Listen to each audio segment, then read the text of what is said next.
Hello friends, welcome to Amira's kitchen. வாங்க நம்ம chicken பால் எப்படி செய்யலான்னு பார்க்கலாம். அதுக்கு வந்து 1/4 கிலோ போன்லெஸ் சிக்கன் கொத்தி வாங்கியிருக்கேன். ஸ்டவ் ஆன் பண்ணி ஒரு பேன் வச்சுக்கலாம். 2 ஸ்பூன் எண்ணெய் ஊற்றிக்கலாம். 2 காஞ்ச மிளகாய், 1/2 ஸ்பூன் சோம்பு போட்டுக்கலாம். 4 பல்லு பூண்டு, 1 துண்டு இஞ்சி போட்டுக்கலாம். 1 பெரிய வெங்காயம் கட் பண்ணி போட்டிருக்கேன். புதினா மல்லி, 1 பச்சை மிளகாய் போட்டு நல்லா வதக்கிக்கலாம். 4 சில்லு தேங்காய் போட்டு வதக்கி எடுத்துக்கலாம். ரொம்பவே வதங்கணும் அவசியம் இல்லை. இது ஒரு மிக்சி ஜாரில் மாற்றிக்கலாம். அதே பேனில் கழுவி வச்ச போன்லெஸ் சிக்கனை போட்டுக்கலாம். 1/2 ஸ்பூன் அளவு உப்பு போட்டுக்கலாம். 1/4 ஸ்பூன் அளவு மஞ்சள்தூள் போட்டுக்கலாம்.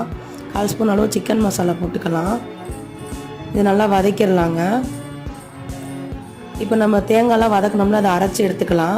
ரொம்பவும் அரைக்கணும், நல்லா கரகரப்பாக அரைச்சி எடுத்து அதுலேயே இந்த சிக்கனை போட்டுடலாம். சிக்கன் வந்து நம்ம தண்ணி வற்றினா போதும். இப்போ அரைச்சி எடுத்துக்கலாம். இப்போ ஒரு பாத்திரத்தில் மாற்றி இஞ்சி பூண்டு பேஸ்ட்டு 1/2 ஸ்பூன் போட்டுக்கலாம். சிக்கன் மசாலா போட்டு உருண்டைகளாக உருட்டி வச்சுருக்கோம்.